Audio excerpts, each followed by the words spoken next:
What's this? When I temporarily returned from a long-term business trip overseas, my husband Tyler let my mother and sister-in-law live in my high-rise apartment without permission. My mother-in-law didn't know anything, she said. You've been a really big help for paying rent all this time. I'm grateful. They say that ignorance is bliss, but it is also a kind of misfortune. What do you mean?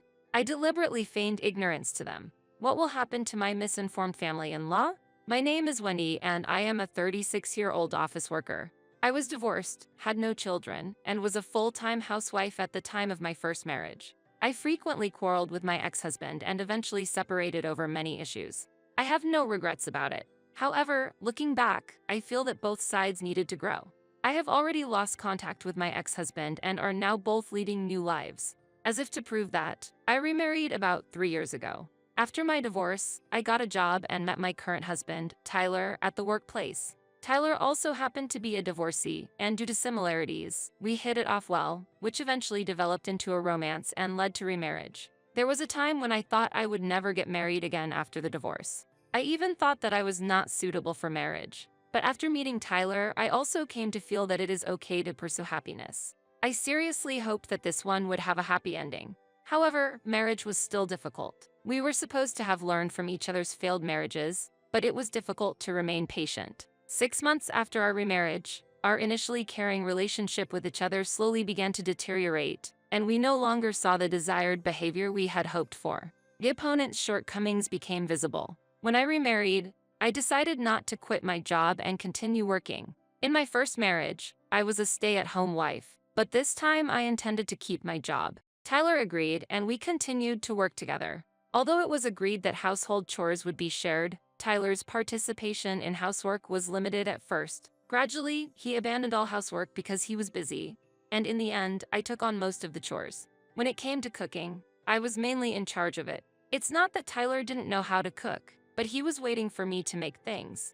After the divorce, he knew this, but when I took the initiative to help, he took it for granted. Tyler thought that if I was the one doing it, then he could cut corners. As a result, now he doesn't help with anything except for taking out the trash. I had hoped that one day he would be willing to help, but that was not the case at all. I didn't see the point in waiting, so I told him, I've been feeling a bit burdened lately. Do you have anything to say to that? When I asked, he looked up at the ceiling and was deep in thought, but the answer came quickly. Oh, I'm sorry, I'll do it properly next time, he said, but he didn't actually take action. I endured it for a while, but finally I couldn't stand it anymore. One day, I sat down with Tyler and I confided in him about my daily frustrations. Originally, we agreed to share the housework together, but in reality, I was the only one who was actually doing it. I didn't want to make things worse by complaining about the constant promises of doing it next time, but never actually doing so, but I took the plunge and decided to speak up. I hoped that Tyler would change. However, it seems that it was only my wish. Hearing my words, Tyler frowned and crossed his arms disapprovingly. If there's anything you want to talk about, just say it. Saying this, Tyler took a deep breath and squeezed out the words. Well, isn't it usually the responsibility of women to do household chores? What? I'm sorry, I want you to listen without being offended, but when my previous wife was also employed, I left the housework to her, so I naturally thought that you would be in charge. He also made a preamble before talking about something difficult. And I was a little offended by his words, because I felt that I was being compared to his previous wife. Now, the reason why Tyler divorced was somehow understandable. He may not have meant it, but he unknowingly said things that irritated the other person or behaved in a way that he didn't notice. It was unlikely that the dissatisfaction would increase all at once, but if accumulated gradually, anyone would have been angry.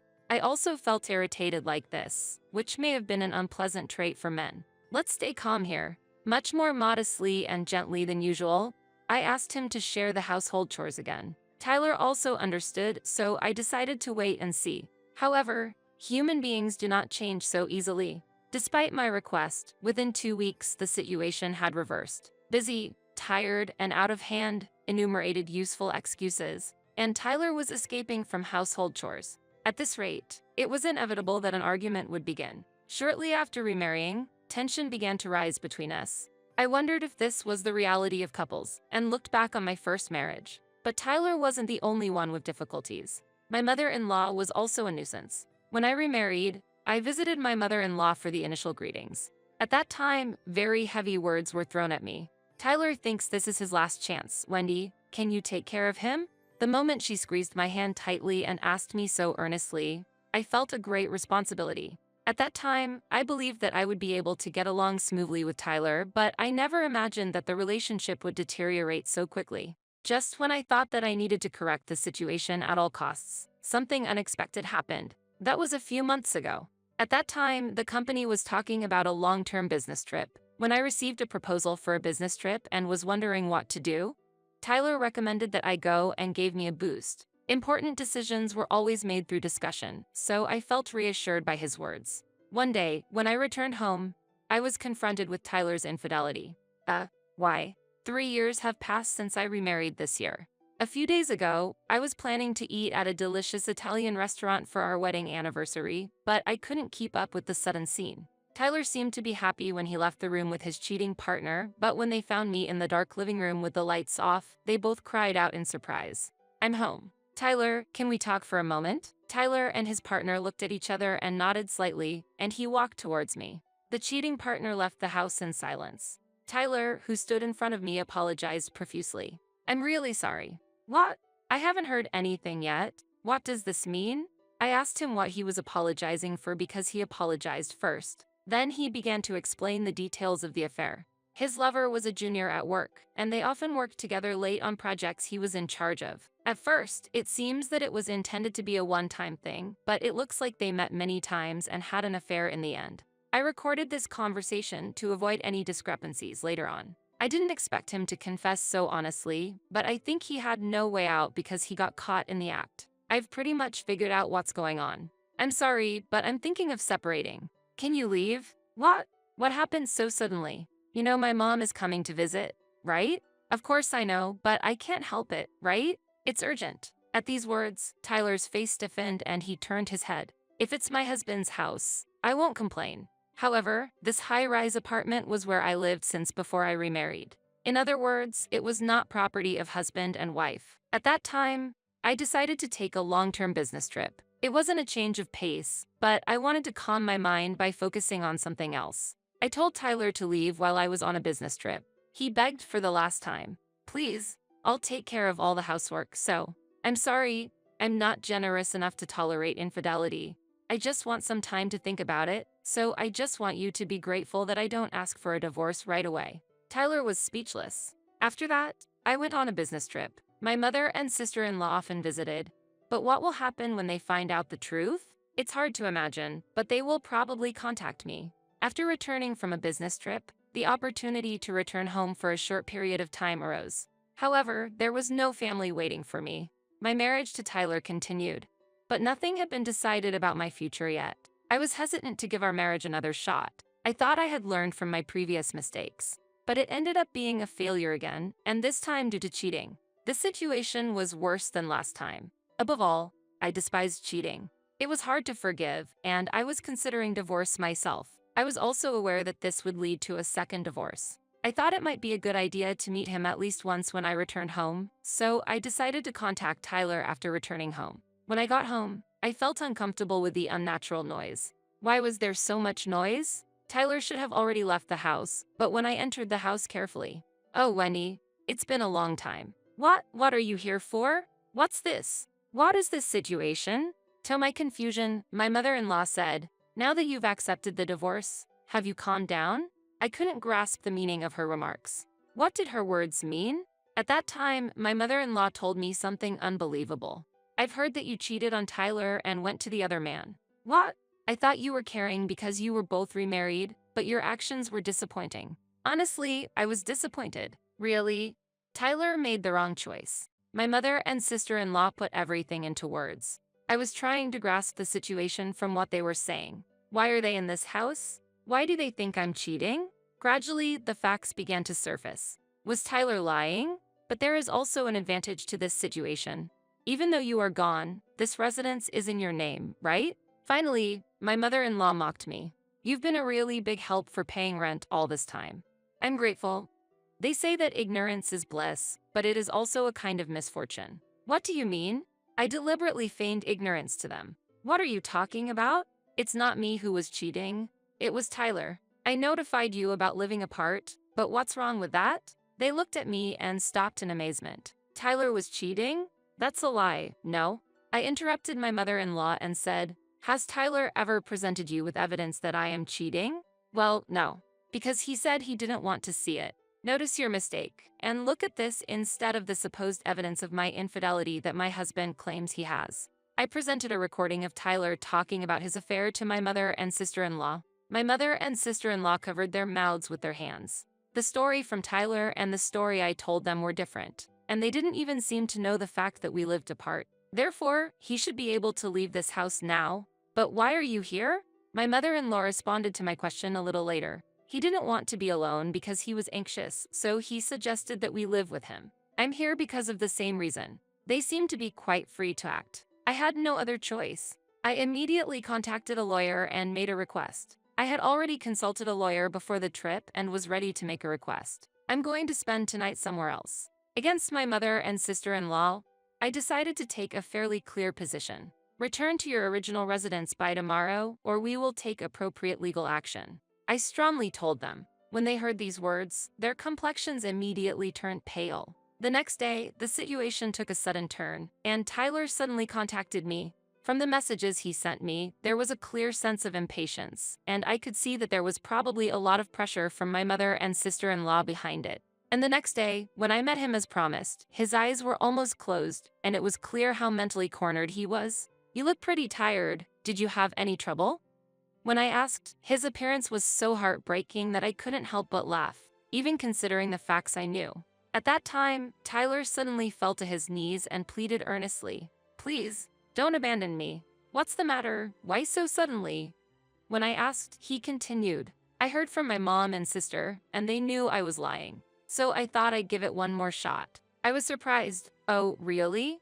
But Tyler asked for another chance in this difficult situation. He seemed to think that in order to regain the trust of his mother and sister, he would need to convince me first. He spoke to me sincerely. When I look back, it was all my fault and I regret it.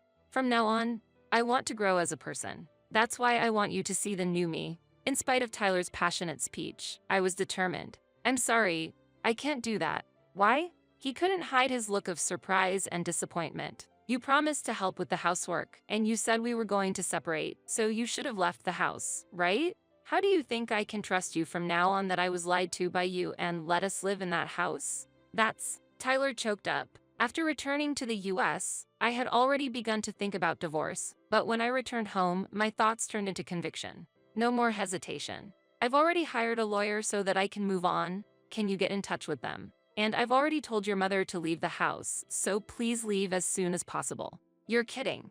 Tyler still said something. After a while, the divorce was realized. Tyler seems to have been cut off from his mother and sister. This lie greatly damaged their credibility, and his social position was also significantly affected. However, my mother and sister-in-law, who believed in Tyler's lie, also paid a heavy price. They were offered to live together, and they gave up their home, forcing them to start a new life in a small apartment. If they had rejected Tyler's proposal, they could have continued to live in their original home, but that option was no longer possible. Tyler tried to continue his relationship with his affair partner, but in fact, she had other relationships, and there were rumors that she had a child with another partner. I heard that Tyler retired from the company because of the shock, and now he is living a life where he lines up at the casino in the morning and only his debts continue to increase. I was subsequently promoted at work. I still enjoy my work, and my efforts so far are paying off.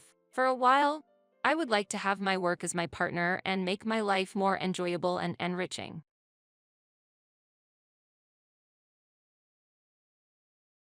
It seems my husband has been possessed by an evil spirit. This house will be given to Jenny. If you disagree, let's divorce. To think that the house I bought would be given to our eldest son's spouse. You better leave this house quickly. Ha ha. My husband sided with his daughter-in-law. I will put the house under my name. A monthly repayment of $1,800 is possible. Ha ha. My eldest son is also on his wife's side. Well, I'm no longer attached to such a dirty house. Then, as you all say, I will leave this house. You three will suffer from now on. Be on the lookout for what's about to happen. My name is Dorothy, and I am 60 years old. I hold a senior position in a leading company and have a higher status than usual. I live with my husband, Frank, who is 2 years younger than me. Last year, we renovated our house in preparation for the future. Our house was built by my father and has aged and deteriorated over the years. Therefore, we wanted to improve the living conditions to spend the coming years comfortably. However, considering our age, the monthly repayment amount is somewhat high at $1,800. But since I am an executive at a large company, the chances of passing the loan screening are pretty high. Frank works in management at a medium-sized restaurant but earns less than me, so the loan is more likely to be approved in my name. My salary alone makes it difficult to continue with the house loan. This house, originally belonging to your father, is currently registered in your name. I'm sorry, but could you take on the full amount of the loan?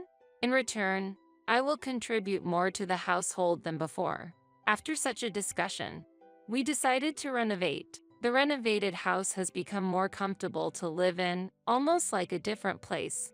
It's very pleasing to know that by renovating the house I've lived in since childhood, I can continue to live here for a long time. I never imagined that the day I would leave this house would come. It was sudden. My cell phone vibrated. I'm getting married. My son Steve told me over the phone. Steve is 31 years old and works as a middle manager in a leading company. My eldest son, who has always been an excellent student, devoted to his studies and club activities, has continued to be enthusiastic about his work as an adult. That might be why I have never heard about his romantic relationships.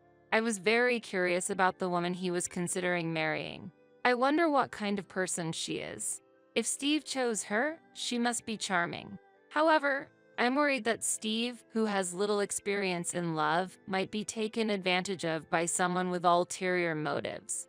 I was filled with excitement and worry about meeting the woman my son brought home for the first time. Then, the day of the first meeting arrived. A woman with brown hair and a white chiffon dress, exuding purity, came to visit. I'm Jenny, please take good care of me. She was polite and charming, making for a likable first impression. I'm honored to meet you, father and mother. She smiled, showing her sparkling white teeth. If it's her, I can entrust my son with ease. I felt this way, and it seemed Frank shared a similar opinion, showing a smile. She's a wonderful girl. When Frank murmured that, she said, I'm so happy to hear that from you, Dad. I look forward to getting along with you. Gripping Frank's hand tightly and looking back at him. What's happening? Her intimacy surprised me, and I was a bit bewildered. Steve seemed surprised as well. However, a complex expression appeared on Frank's face. It wasn't jealousy, but it wasn't a comfortable feeling either. What are you doing? I asked, wishing for her to avoid such actions for my son's sake. She panicked. Oh, I'm sorry. I shouldn't have done this upon our first meeting. And quickly apologized, withdrawing her hand from Frank's. I'm often told that I don't understand personal space. It's not intentional, but I'm truly sorry. It seemed like it really wasn't intentional. Still, I was somewhat surprised by her actions, considering I initially had a good impression of her. However, Steve truly loved her. Yeah, Jenny might have a strange sense of personal space. Haha, but that's part of her charm. I'm not good at talking with women, but she approached me proactively. That's why we could become so close and consider marriage. I didn't expect Steve, who is usually passive towards the opposite gender, to change so much because of Jenny. Please take care of Steve. Despite various emotions, if she is a good person, everything will surely be okay. I accepted their engagement. Afterwards, things progressed swiftly, and within a few weeks, they had officially submitted their marriage registration. I wished for the best for their future happiness. One day, half a year after they got married, I'm home. When I returned from work, there were unfamiliar women's shoes at the entrance. Stepping into the living room, I found Jenny. Oh, Mother, welcome back. The table was littered with empty cans and bottles of alcohol. It seemed they were enjoying some drinks. What's this? I wondered about the two of them having a party without Steve. I happened to meet Jenny on my way back from work. We talked about wanting to get closer, so we decided to drink together. But since it was before payday and money was tight, I suggested drinking at home. Why have a party at home? It would have been ideal if Steve also joined, and we all could have had fun together. I don't want to intrude on the newlyweds, but it would have been better if we gathered at Steve and Jenny's place. I tilted my head and answered, "Indeed, we could have done it at our house, but the beauty of this residence is exceptional, and our place is a bit messy right now." Jenny's speech was unclear. She was slurring her words, clearly quite drunk. Hearing her normally precise speech become lax under the influence of alcohol was unexpected. But what was the reason for enjoying the alcohol just between the two of them? Why didn't you call Steve? I found it unusual for a daughter-in-law to come to her in-law's house to drink, especially during the honeymoon phase. After seeing them together, I started to look for Steve. Steve is currently busy with work and working late into the night. Because of that, I've been feeling very lonely. Jenny said, starting to cry. "It's okay, Jenny, you've done nothing wrong. The problem lies with Steve, who leaves you alone despite being newlyweds." Saying this, Frank gently stroked her head. "What, father? What is this situation? I feel increasingly uncomfortable." "Look, Frank, Jenny is Steve's wife. It's wrong to do this, especially to Steve." I scolded Frank for his excessive behavior. And then, suddenly, "Oh, don't be so harsh on father." Jenny stood up for Frank. "What?" I reflexively uttered in surprise, confused by her statement. I had a lot I wanted to say, but the day's fatigue made everything feel bothersome. "I'm going to take a bath. Please clean up after yourselves," I said with a sigh and headed to the bathroom. Afterwards, I called Steve to explain the situation, and he replied that he would leave work and come to pick her up immediately. Jenny's behavior seemed very odd to me. However, the fact that Steve rushed over to get her showed me how deep his affection is towards her. But I couldn't shake off the feeling that their future domestic life might be somewhat troublesome. Reluctantly, I decided to give advice about their future life when Steve arrived. While lost in thought in the bathroom, quite some time had passed. Returning to the living room with a somewhat dazed mind from the heat, Steve should have already picked up Jenny, but oddly, despite coming by car, they both seemed to be enjoying alcohol. "Steve, you came by car, right? Why are you drinking?" I asked, to which Steve, appearing drunk and cheerful, replied, "Actually, Jenny told me to drink, and it turned out we're staying over tonight. It's good news that my son is staying over." However, the unexpected accompaniment of his wife was somewhat concerning. The decision felt quite abrupt. "What?" I was inwardly astonished, but Steve had already drunk alcohol. "Hey, Mom can drive you. It's okay." I didn't want the daughter-in-law to stay over. Despite feeling tired, I offered to drive them home. However, Steve said, "Come on, it's okay. You're tired too, right? Why don't you join us for a drink instead?" With an innocent smile. At that moment, I found myself speechless without any room for argument. Haha, huh? At that instant, a feeling of discomfort sprouted within me. Suddenly, Jenny looked at me with a smirk, as if her smile harbored some conspiracy. Could it be? It seemed like she was laughing at my puzzled appearance. "It's just my imagination, right?" I truly hoped it was a misunderstanding, but in reality, her plan had already been set in motion at that point. The next day, Jenny apologized deeply for her missteps multiple times.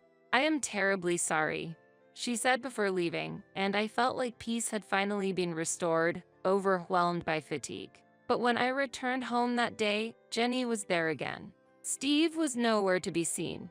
Disheartened by the previous day's events, there was a change in her demeanor. "I'm sorry for the inconvenience again, but I really wanted to apologize in person," she said, handing over some sweets. "I too lost my composure yesterday. I'm truly sorry." Frank seemed regretful as well. Seeing their remorse, I decided to forgive them this time. "I appreciate it." Jenny seemed genuinely relieved, but perhaps because the situation was quite awkward, she stopped visiting our home afterwards. Honestly, I did not want to get deeply involved either, so I was grateful for that outcome. Then one day, Frank, with a serious look, said, "I have something to tell you." As I waited in the living room, wondering what was going on, Steve and Jenny visited for the first time in a while. "It's been a while," I greeted, but they seemed to ignore my words and passed by as if they hadn't heard me. Perhaps my voice didn't reach them. Suddenly, Frank declared loudly, "This house will be given to Jenny. If you disagree, let's divorce." What? I was astonished. The discussion of transferring the house to Jenny came out of nowhere.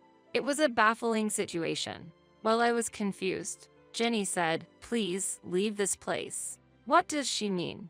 I'm confused. Wait a minute. What do you mean by transferring the house to Jenny? I asked, to which Frank replied, "You've been making Jenny suffer, haven't you? That's unforgivable. She's such a good girl. Making her suffer. There's no such fact." However, Frank refused to listen to my argument. "Shut up. I heard it from her. That's why she was crying, saying she couldn't go home." Frank continued angrily, with Jenny shedding tears. "Why has it come to this?" Then Steve also burst out in anger. "I never thought my mother could do such a thing. You're horrible." The more I denied, the angrier they became, and Jenny's tears didn't stop. "That's why we're going to divorce. Leave this house immediately.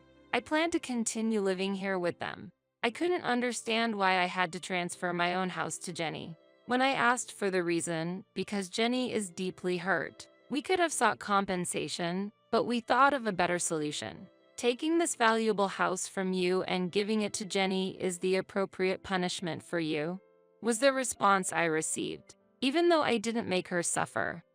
Why should I face such retaliation? It's impossible for Jenny, who quit her job after getting married, to pay a monthly loan of $1,800, I argued. "Don't worry. We'll change the name to Steve. As long as Steve is working, the name change should be possible right away." However, there are restrictions on changing the name on a loan contract, so it wouldn't be that simple. In reality, changing the loan terms wouldn't be easy. I doubt the bank will allow it. When I counted, Frank said, "Don't worry, not only you, but Steve also works at a letting company. Plus, I have an acquaintance at the financial institution where you have the loan. If I talk to him, it should go smoothly." Appearing fully convinced. "Yeah, a monthly repayment of $1,800? Piece of cake." Influenced by Frank's confidence, Steve also agreed. Gradually, the reality of transferring the house to them became apparent. I've said it many times, but I didn't do anything to her. There's no way I'm handing over this house. As I strongly objected, they became furious again. I was fed up with this situation. Then Jenny, who had been crying all this time, spoke up. "Mother, for the sake of us and our unborn child, please," she pleaded while caressing her belly. Unbelievable. "Mom, Jenny is actually pregnant right now. If her mental state becomes unstable, it could lead to the worst-case scenario. That's why I hope you can be a bit more lenient." Steve revealed the fact of her pregnancy. Indeed, stress during pregnancy should be avoided. However, being forced to transfer my home based on unfounded accusations is unacceptable. My heart was filled with turmoil. "I need some peace and quiet," I said, leaving the scene for the bedroom. Could I have unconsciously made Jenny suffer? I pondered while lying in bed when I found a strand of brown hair on the bed. What's this? Both Frank and I have black hair, so finding brown hair here is strange. Could it be Frank? My heart was disturbed. After the recent troubles, to find such a shocking discovery was overwhelming. I was getting confused. What's in the world? I cried myself to sleep. Waking up late at night, I was headed to the living room when I heard voices inside. Apparently, Steve and Jenny hadn't gone home yet. I wished I could have joined the evening drink. Someone said, "But Jenny, you're pregnant. You need to refrain," was the response. Hearing Frank and Jenny conversing joyfully, it felt like there was no space for me. My heart was heavy due to Jenny's inexplicable complaints.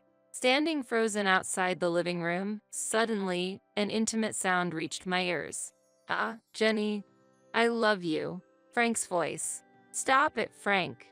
If Steve and Mother find out, Jenny replied. Shocked, I was disturbed by what Frank and Jenny were doing. What on earth is happening? Don't worry. Steve is completely drunk, and Dorothy has been cooped up in her room all this time. She must be asleep by now. Haha, they were discussing. Haha, maybe she's angry and hiding under the bed? How funny. Haha, they laughed together. The brown hair I found was probably Jenny's. This is very unpleasant. What were they doing on my bed where I slept? I felt sick. They intend to push me out and secretly enjoy themselves with Jenny. My house being used inappropriately like this. Fine. I'll leave this uncomfortable house behind. However, I won't forget this. I thought to myself. The next day, I appeared in front of the three as if nothing had happened. In reality, I couldn't sleep in that bed anymore, too shocked to even close my eyes. So, you've finally decided to transfer the house? They smiled all at once when I said, I've decided to transfer the house. Great. Let's go for the name change procedures. I'll easily pass the loan screening. Steve was excited. He knows nothing. Although it saddened me at the moment, I had no intention of revealing the truth to my son. He wouldn't listen to his mother since he was under his wife's thumb. At least not yet. Afterwards, busy days of divorce proceedings and name changes followed. The name change process wasn't easy, but it was eventually completed. This house is no longer yours. Haha, Frank taunted. Hurry up and leave, old hag. Haha, Jenny whispered in my ear. I felt nothing but anger. They were the ones who were supposed to leave. I intended to make them, but not before getting back at them. Letting go of the home I had lived in since I was born was painful. Yet, I could no longer feel attached to a place associated with infidelity. I planned to use this abnormal situation to create turmoil between them. Wait and see when the time comes. A month after I left the house. I'm ready, is what I said and headed to my former home. As I pressed the doorbell, Frank responded irritably, "What do you want, stranger?" Despite it being our first encounter in a long time. I have something to discuss. Won't you let me in? I answered firmly. Why should I let you into the house? Frank stubbornly refused my entry. I have something very important to discuss, especially to Jenny. An important matter concerning Jenny? Frank's response shifted. Mentioning her name, they readily invited me inside. Using her name was the last thing I wanted. However, it was clear that Frank was heavily influenced by her, so I leveraged that. You're a stranger now. Stranger. Even though legally we're strangers after the divorce, that term felt too heartless. I was infuriated by Frank's reaction. Why are you here now? They became more guarded. I want you to see this, I said, displaying some photographs. What is this? Their surprised voices filled the room. The photos were of Frank and her on a date, captured by a detective I hired to follow them after our divorce, recording their moments together. Wait, what? This is... Steve was unsettled. So what? We're just daughter-in-law and father-in-law with a good relationship. Nothing more, right? Why would you take such meaningless photos? What do you want? They insisted they were just close. Really? Then what about this? I pulled out my smartphone and played a certain audio. I've always liked Jenny. Keep your voice down, or Steve and my mother-in-law will hear. Their voices and inappropriate sounds were recorded. What's this? On the day I discovered their relationship, I had secretly recorded their conversation. You're just misunderstanding. Frank desperately tried to explain. Misunderstanding? This is clearly a problem. Steve erupted in anger. Jenny just looked down. I pressed further. Let me ask you, whose child is in your belly, really? Steve's complexion changed. Could it be Dad's? He was lost for words. That's impossible. He always comes. Oh, she inadvertently confessed. You admitted it. You just said it. Their argument intensified and Frank and Steve got into a scuffle. Ouch! Jenny seemed to be in pain, which made them stop fighting. I seized the moment. Haven't I always said? I didn't make Jenny suffer. Did you lie to get rid of me, to convince Steve? Steve was shocked. No, that's... I'm the worst. Why didn't I believe my mom? He blamed himself for being swayed by Jenny and doubting his mother. It's so clear now. We should talk about this. Steve raised his voice at them. Initially silent, with all this evidence, are you considering a lawsuit? Apparently, Jenny initially had genuine feelings for Steve. But upon visiting our newly renovated beautiful home before their marriage, she began to desire it. My family home was a bit run down, and I aspired for such a beautiful house. The interior was also quite lovely. She tearfully explained. Wanting the house, she decided to get closer to Frank, using opportunities when he returned from work to drink without Steve. The months she didn't visit the house, she became close to Frank, plotting to get rid of me.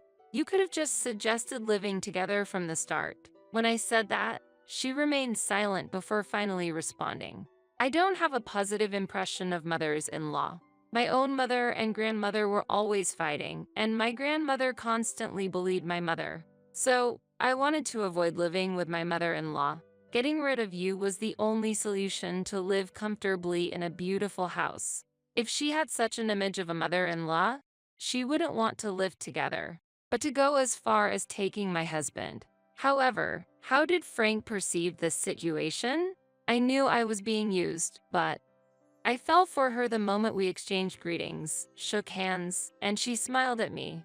Despite knowing he was being used, Frank fell in love and decided to abandon me to keep her by his side. You guys are really unforgivable, Steve said as both of them looked down, tears streaming down their faces.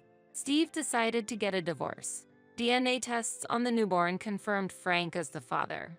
I won't be paying child support, he declared, demanding alimony from them. I made a similar choice. I never thought I'd be demanding alimony from my own father. I gently patted Steve's head as he sobbed. Our lives were thrown into chaos because of a foolish woman's actions. However, the life that got thrown into chaos the most was her own, which she would regret forever. My prediction was spot on. 2 years later, she chose to continue living with Frank in a de facto marital relationship, claiming it was for the child's sake. And to work and raise her child, she had to leave her newborn at daycare. Today, Grandpa, Dad came to pick you up, huh? She seemed to attract attention from other mothers at the daycare. While the children played well together, she felt lonely not being able to make any mom friends. Additionally, when she explained her divorce and relationship with Frank to her parents, they got furious, directing their anger at Frank too. Now, she is estranged from them. This was all the result of her own choices. Meanwhile, Steve lives alone in that house. I wanted to sell it, but that would be too cruel to Mom. After all, this is the house where Mom has lived all her life. I couldn't sell a house filled with such memories. He felt disgusted by the house and considered selling it but couldn't due to guilt, possibly influenced by my repeated expressions of discomfort towards the house. He arranged for house cleaning and disposed of all possessions belonging to Frank and her. Steve, acknowledging the trouble caused by her, said, "It might be because of that woman, but I've troubled you, Mom. You might not be able to forgive me, but please let's meet up sometimes. Visit the house. And let me be a good son to you from now on." And gave me trip tickets. Steve has shown deep remorse. Although I can't forgive him just yet, I'm willing to work towards restoring our relationship. Please sign this. When I looked at the paper, I was shocked. Wait, what is this? Without faltering, Chris handed me the divorce papers. It's clear if you look at this paper, isn't it? I want a divorce. Why all of a sudden? It's not sudden. I've been thinking about this for a long time. In fact, I have someone else I love, and she's pregnant with my child. What? It was out of the blue. I was so shocked that I just stood there speechless. Our marriage has been over for a long time, hasn't it? Indeed, things hadn't been going well between us recently, but to have an affair and a child. Wait, I just gave birth and was discharged from the hospital?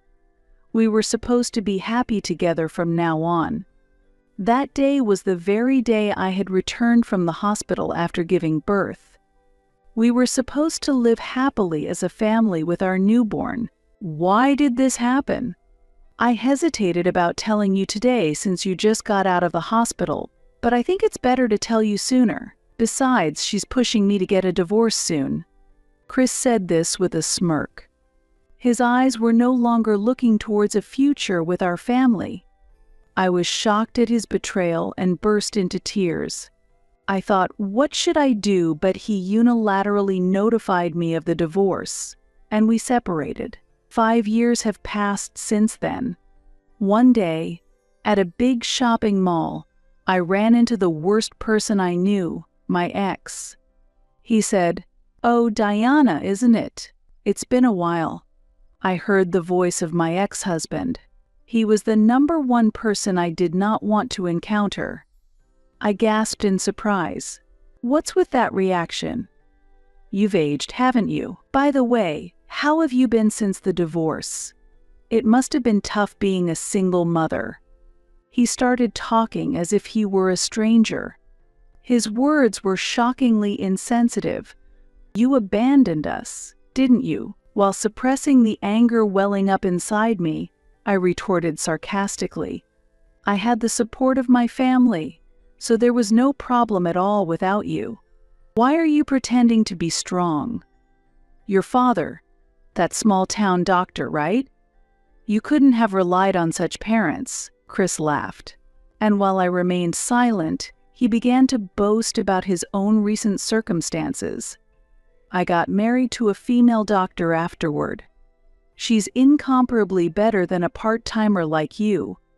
My wife is competent, and she's 10 years younger than me. I live a rich and stable life. Jealous? Sorry, I'm the only one happy here." Chris spoke with an oppressive attitude, bursting into a large and rude laugh. "Oh, which hospital does your wife work at? Interested?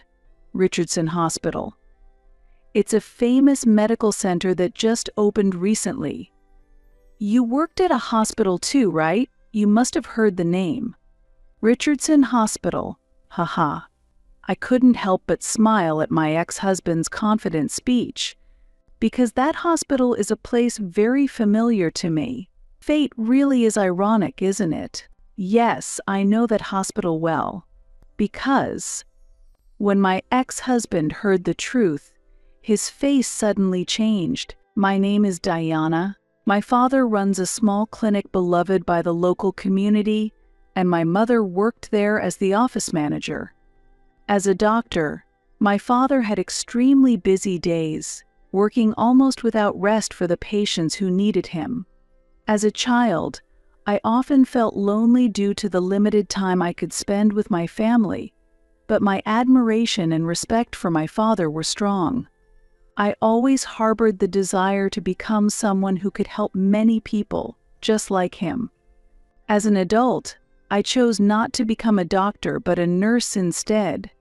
The job of a nurse was more physically and mentally demanding than I had anticipated, and I often questioned whether I could continue in this profession for the long term. I frequently doubted whether I could build a distinguished career like the one my father had, and I struggled with anxiety and impatience. Then, a significant turning point occurred in my life. It was when I met Chris, who would later become my husband. Chris was 5 years older than me and owned a cafe near the hospital where I worked. His cafe became a place of solace for me, and during lunchtime, I would often sit at the same table, sipping coffee and brooding alone. Seeing me distressed, Chris approached me one day. "Hey, I don't know what's got you down, but drink this and cheer up a bit," he said, offering me a coffee adorned with a cute rabbit cafe art. That cup of coffee sparked new conversations between us and gradually became an opportunity for me to open up. "Here," Chris said with a smile as he handed it to me. "This one's on the house. Come on, smile," he said with a radiant smile. His warm gesture naturally brought a smile to my face. Chris's bright and positive attitude gradually captured my heart. As I visited the cafe more often, my feelings for Chris deepened, and I felt an increasing attraction to him. About 3 months after our first meeting, I mustered the courage to ask for his contact information.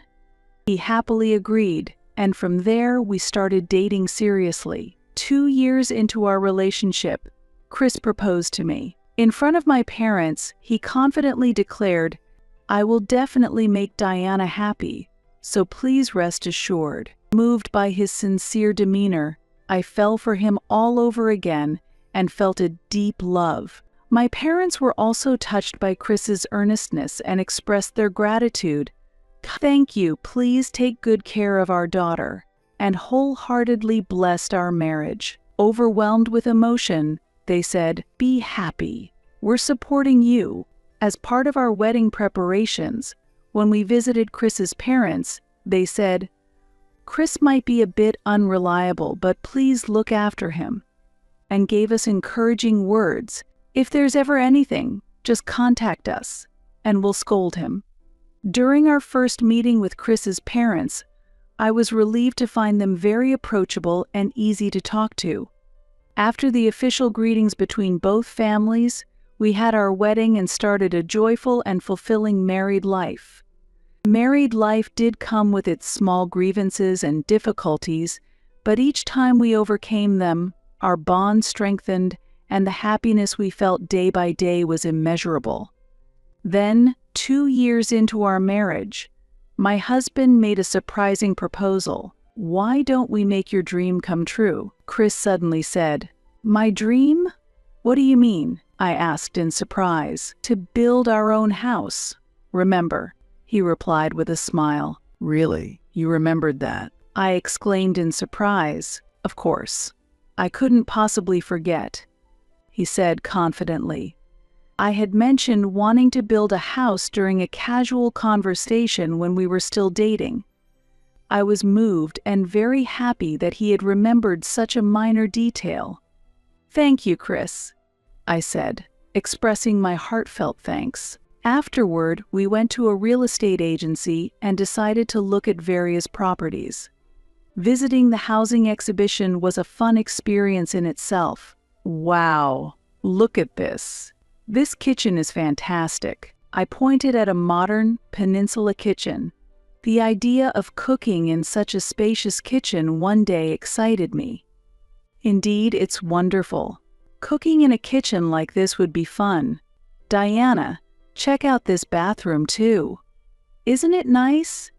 It's so spacious you could relax and enjoy bath time every day," Chris said excitedly. As we joyfully viewed different properties, we expanded our dreams about our future home. We continued to visit properties on weekends, enjoying the time spent together discussing what kind of house we liked and admiring different styles. At the exhibition, we saw houses with various designs and features, discussing the pros and cons of each. While visiting the exhibition, we solidified our image of our ideal home. At one exhibition, we found a house with eco-friendly design features that fascinated us with its ecological considerations. At another, we saw a house equipped with the latest smart home technology and were impressed by its advanced features. "It would be truly wonderful to live in such a house," I exclaimed. "Yes, but realistically, we need to decide which features to prioritize," Chris responded calmly. We meticulously evaluated the features of each house, striving to find the one that best suited our lifestyle. This process was sometimes challenging and filled with indecision, but the time we spent discussing it together was precious and enjoyable. Thus, we continued our discussions to find our ideal home. The time we spent together increased, and as we respected each other's opinions, we continued to dream about our future home. However, the discussion about building the house took an unexpected turn. One holiday, when we narrowed down some criteria and visited the housing exhibition again, surprisingly, we found my mother-in-law there. "Why are you here?" I asked. Her response was unexpected. "Why? Because I'll be living in the same house too." when building, it's good to include my opinions for cohabitation, right? What? I couldn't hide my surprise. When had this been decided? Chris had never mentioned living together with his mother. I quietly asked Chris, out of earshot of his mother, "Chris, what's this all about? I hadn't heard anything about your mother living with us." "Oh, did I not mention it? What?" "Last year, after my father passed away from a heart attack, my mother seemed very lonely. I couldn't overlook that. Indeed, Chris's father had passed away unexpectedly last year. It was very sudden. Chris's parents were very close, and they would always hold hands when going out somewhere on weekends. I always felt comforted watching them. After Chris's father passed away, his mother was devastated, and we were worried, but we never thought she was actually considering living with us. I understand your feelings, but about that, I didn't have a good impression of living together and was worried whether it would work out. However, I couldn't just abandon her. What should we do?" In the silence, perhaps regretting that he hadn't consulted me, Chris apologized. "I'm really sorry. Anyway, my mother is happy to hear about living together, so please accept it," he said, pointing to his mother. She was admiring the modern kitchen and bathroom, walking through the exhibition saying, "This is nice," with sparkling eyes. Seeing her enjoy herself for the first time in a long time made me smile happily too. Our relationship with her was good, and I felt if it makes her a bit happier, then it's okay. Thus, our house planning meetings progressed, and eventually our dream house took shape. Initially, she often stayed in her room, looking at pictures of her late husband and sometimes shedding tears. But life in the new house seemed comfortable for her, and gradually, she began to spend more time in the shared spaces. Initially, I was tired from being overly considerate of her, but as time passed, I found a suitable distance, and I think both of us were living comfortably. However, at one time, a casual remark from Chris created a tense atmosphere. "I think it's about time we had a child," Chris said, causing both his mother and me to exchange surprised looks. "Surprised?" I said. "We don't need to talk about that now," while lightly tapping Chris's leg to urge him to drop the subject. However, my discomfort did not get through to my insensitive husband. "But you know, we've been married for 2 years now, and Mom also wants a grandchild," he said jokingly to his mother. "Yes, of course," she replied, glancing at me with a bit of confusion. "I do want children, but there's no need to discuss it while she is here. Having children is a blessing from heaven, and it doesn't happen immediately. I do want children, but it's a blessing that doesn't just happen overnight, right?" I explained calmly, but my husband responded insensitively again. "What? It's normally easy. Let's start trying for a baby from tomorrow," I sighed. A few days after my husband's insensitive remark, my mother-in-law became completely fixated on the idea of having a grandchild and started asking about children frequently. "How have you been feeling lately? Are you okay?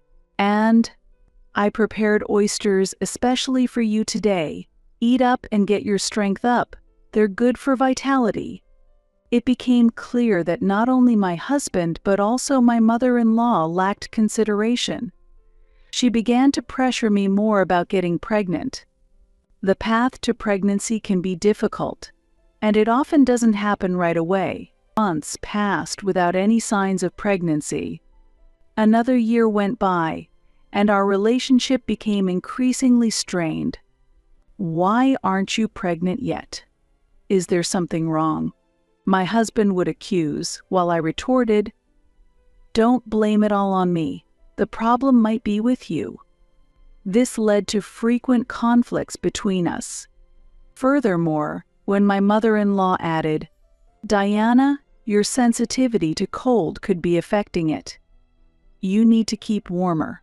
I reached my breaking point. Trying to improve the situation, I suggested to my husband, "Hey, this trying for a baby is causing a lot of stress. What about trying fertility treatments? Let's get tested together." It seemed my husband felt something too because he agreed. "That sounds good. Let's try it." The following week, we went for a checkup at a fertility treatment center. A few days later, we both received an unexpected diagnosis: no abnormalities. Next, we decided to check my ovulation days and try at the appropriate times. Once the diagnosis was out, it was clear there was no issue on my part, and neither my husband nor my mother-in-law could blame me anymore. I felt relieved to have gotten tested. The results lessened my mental burden, and 2 months later, a delayed period led to the discovery of my pregnancy. When my mother-in-law heard the news of the pregnancy, she was very pleased and said, "Rest assured, I'll take care of everything at home. Take it easy and have a healthy baby." She became even more proactive in helping around the house. The change was not only in my mother-in-law but also in my husband, though, unfortunately, his change was in a negative direction. At first, my husband was happy about the pregnancy, but gradually he became colder towards me, voicing financial worries. "We have loans, and without you working, we won't have enough money." As a former nurse, I had a good income, but entering maternity leave meant a decrease in earnings. I considered delaying maternity leave, but my mother-in-law advised, "It's a physically demanding job, and we can't risk anything happening. You should rest earlier." So I decided to start my leave early. My husband seemed unhappy with this decision, grumbling, "You could have worked a bit longer. You're taking maternity leave too early. There's nothing I can do about it. Your mother is worried, and we can manage on your income alone," I replied. But he retorted angrily, "It must be nice being a woman, pushing all the work onto the man once you get pregnant." When morning sickness began, he would complain as I rushed to the bathroom, feeling sick again. It's really troublesome. It seemed that, for him, achieving the goal of pregnancy was enough, and he had little interest in what came after. The mental pressure in this situation was immense, and I often spent my days crying after he went to work. Seeing my distress, my mother-in-law kindly suggested, "Why don't you go back to your parents' house until you feel a bit calmer?" Sometimes taking some distance can help improve things. She shared that during her own pregnancy, hormonal changes often led to conflicts with her husband, and she found relief and a peaceful environment for childbirth by temporarily returning to her parents' home. Hearing this, I felt it might be wise to take some distance too. 4 months into the pregnancy, I decided to go back to my parents' home following my mother-in-law's advice. With the distance from my husband and active support from my parents, I was able to spend my maternity life peacefully. Having my father, who was a doctor, nearby also brought me a great sense of relief. Meanwhile, while I was at my parents' house, my husband seemed to relish his freedom, staying out late and sometimes not returning home at all, as I learned from my mother-in-law. He never came to see me while I was at my parents' house, and we barely communicated. Feeling anger towards him was a natural response. The slight disagreements that had started before I left gradually escalated. As I approached full term, I asked my husband if he would be present at the birth. However, he quickly declined. "What? No way I can attend. I can't stand the sight of blood." His response left me feeling more disappointed than angry. When labor began, my parents took me to the hospital, and I was fortunate to give birth to a beautiful baby girl safely. A week later, both me and my child were healthy enough to be discharged, and from that day, I decided to return to the home where my mother-in-law and husband were, the house which I had been away from for a long time. emitted a subtly different atmosphere than before. "Thank you so much for taking care of the house for so long. Welcome back, and congratulations on your delivery. From now on, I'll take care of all the household chores, so you just rest," my mother-in-law said with a slightly sad expression. While I felt truly grateful for her words, I was a bit perplexed by her unusual demeanor. With these feelings, I sat on the living room sofa, holding my daughter. That night, even as the clock struck 10 p.m., there was no sign of my husband's return. Thinking of my child, I sincerely hoped for an improvement in our relationship, although it seemed my husband had no such intentions. "I'm going to bed now. It seems like Chris will be late again tonight because of work. You've just been discharged and must be tired, right? You should rest early too," my mother-in-law said. Her voice carried a profound loneliness, and then she weakly retreated to her room. Shortly after midnight, it sounded like my husband finally came home as I heard the front door quietly open. "I'm home," he muttered tiredly, and quickly headed upstairs to the bedroom. "Welcome back. You're late today. Our daughter is already asleep, so please be quiet," I said to my husband. He glanced at me and replied grumpily, "Coming home after a long time and already nagging, huh? There's nothing I can do about it, I've just put her to sleep," I responded, and he, looking even more displeased, said, "Well, whatever. I have something to tell you." Following that, he rummaged through his bag and eventually pulled out a piece of paper, handing it to me. "Sign this." I was shocked when I saw the paper. "Wait, what is this?" Unfazed, my husband handed me a divorce petition. "It's clear if you look at this paper, isn't it? I want a divorce. Why all of a sudden?" "It's not sudden. I've been thinking about this for a long time. In fact, I have someone else I love, and she's pregnant with my child." "What?" It was out of the blue. I was so shocked that I just stood there speechless. Our marriage has been over for a long time, hasn't it? Indeed, things hadn't been going well between us recently, but to have an affair and a child— Wait, I just gave birth and was discharged from the hospital? We were supposed to be happy together from now on. That day was the very day I had returned from the hospital after giving birth. We were supposed to live happily as a family with our newborn. Why did this happen? I hesitated about telling you today since you just got out of the hospital, but I think it's better to tell you sooner. Besides, she's pushing me to get a divorce soon," he said with a smirk. His eyes were no longer looking towards a future with our family. Tears spilled over due to my husband's betrayal. "What about your mother? How will you explain it to her?" "Oh, my mom? She agrees with the divorce and thinks my new girlfriend is better," he said. "What?" I swallowed a big lump in my throat. "I see. That's what it was. That explains the strange behavior of my mother-in-law. So please leave the house. I own this house. Preferably go back to your parents' house by tomorrow. I've already told Mom you'll be leaving tomorrow." "What about your daughter? She's your flesh and blood too, isn't she?" "Right, the child. But I already have another child now, so I'll leave her upbringing to you. We'll talk about child support and property division later. Is that all for now? I'm busy," he finished. With that, my husband began to stuff my belongings into trash bags and left them by the front door. It seemed he was in a hurry to kick me out, and so the divorce proceeded unilaterally.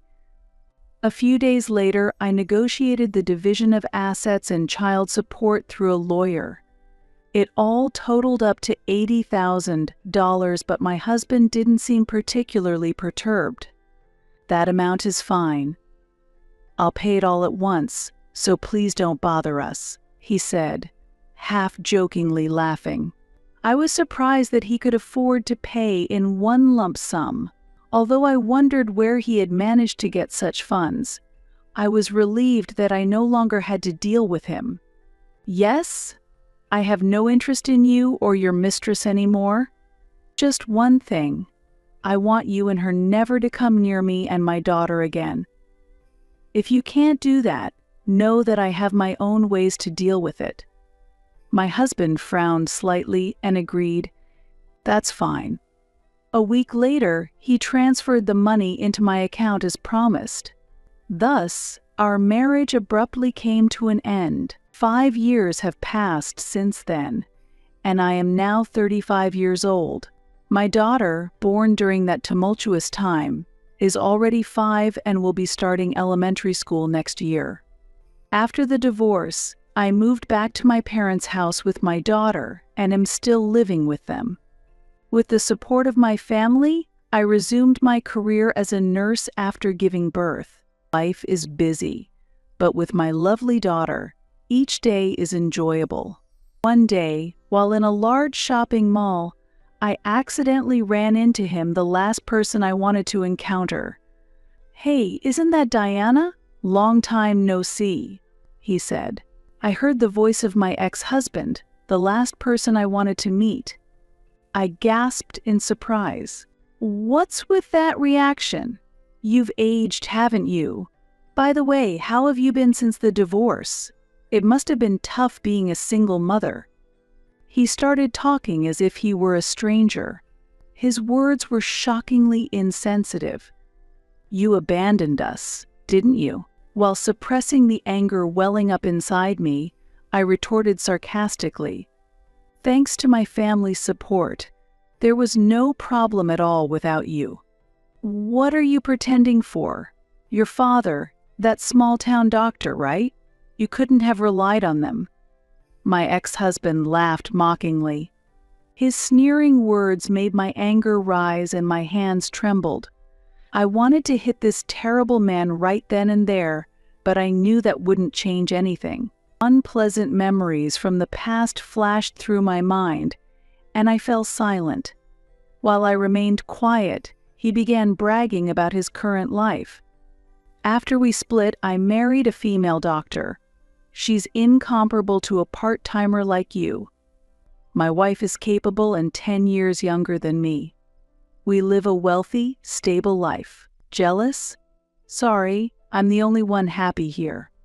His high-handed attitude was accompanied by a loud, rude laugh. Hearing this, I understood why he was able to pay such a substantial amount in child support and property division at the time of our divorce. It must have been because his affair was discovered, and the father of his mistress must have handled it. Foon, that's good for you. That's why I could pay the money immediately. Once my mother found out my mistress was rich, she quickly agreed to the divorce. So that was it. It was surprising not just that my ex-husband would behave this way, but that my mother-in-law had been influenced by money. "Oh, which hospital does your wife work at? Interested?" "She works at Richardson Hospital. It's a newly established, well-known medical center. You've worked in hospitals before. You must have heard of it. Richardson Hospital." Ha ha ha. I couldn't help but smile at my ex-husband's confident speech. That hospital is a place very familiar to me. Fate really is ironic, isn't it? Yes, I know that hospital very well. After all, it's my father's hospital. Your wife, she's working at my father's hospital. Huh, what? Your father owns that? Yes, he started it a few years ago with the help of a friend. Remember my maiden name, Richardson. Wait, your father is the director. Yes, he is my father. That's ridiculous. I knew my wife had recently moved there, but I had no idea that the director of such a big hospital was your father. But I still had questions. Your wife, she recently transferred to Richardson Hospital. Right. Well, yes. I can't believe it. But your wife's name is Claudia Harris, isn't it? How do you know my wife's name? It was an unbelievable fact. That Claudia Harris was my ex-husband's mistress was hard to believe. With such a common surname as Harris, I hadn't made the connection before. It's ironic, isn't it, how fate works? I no longer harbored any attachment or resentment towards my ex-husband, but the past betrayal deserved some reckoning. I decided to reveal the truth about his current wife. I also work at Richardson Hospital, and I know about Ms. Harris. She came to us a year ago after a scandal involving an affair with a married patient at her previous job. An affair with a married patient. Weren't you aware? Sorry, but that incident is quite well known at our hospital. It was revealed at her previous hospital that she had a relationship with a young patient, which caused a huge uproar with his wife. It was settled amicably, but you didn't know about that. No way, Claudia. Doing such things. My ex-husband turned pale, seemingly stunned. He seemed to recall something, muttering, really, at that time. So that time as well, come to think of it, right after Ms. Harris transferred, I remember a girlfriend of a male high school student who was hospitalized started yelling in the hospital room that Dr. Harris had harassed her boyfriend. Going after a high school student, that's really something. There are rumors she likes younger guys. What? What does that mean? Affairs with married patients harassing high school students? And to think Claudia doesn't do anything with me. That's strange. No, I don't care about her not doing anything with me right now. It's utterly incomprehensible. My ex-husband was clearly confused and overwhelmed by the revelations. It was an indescribable scene. It's funny, isn't it? Didn't even know about it. Maybe she lost interest because you've gotten older. Or perhaps with all the lovers she has, she doesn't need you anymore. Just like someone else from your past, both of you have a preference for younger ones. I said while struggling to hold back my laughter. My ex-husband couldn't say anything, just stood there dumbfounded. Later, I decided to share an update about my current situation with my ex-husband. Actually, I have a new partner now. He's a doctor at Richardson Hospital, a wonderful man. My father really likes him too. My daughter is almost old enough to start school and she's absolutely adorable. He treats her very well, and we are filled with happiness every day. Sorry for being so happy, I told him. Unable to hide his irritation, my ex-husband countered, "There's no way my wife would do such a thing." But I just quietly walked away. What goes around comes around indeed. After the birth of our daughter, my ex-husband left me to marry a young and attractive doctor. However, his new wife had her own issues, often engaging in affairs with younger men. Had my ex-husband not spoken to me at the mall that day, I might never have learned her secrets. It's ironic. 2 months later, Claudia Harris had to change her workplace again due to a harassment issue. She wasn't stripped of her medical license, but was forced to transfer due to inappropriate behavior towards young patients. The hospital's investigation revealed multiple incidents of harassment, with patients reporting, "Dr. Harris persistently touched me, and she asked to touch my body." As the director, my father decided to transfer her to avoid any further damage to the hospital. After her transfer was confirmed, my ex-husband, realizing the truth of what I had told him, confronted her. This led her to admit the affairs and harassment, and after a fierce argument, they ended up divorcing.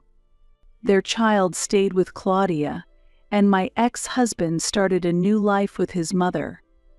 Meanwhile, I live each day feeling blessed with a loving partner, adorable children, and supportive parents. Actions always come back to you. I am committed to living honestly and correctly moving forward.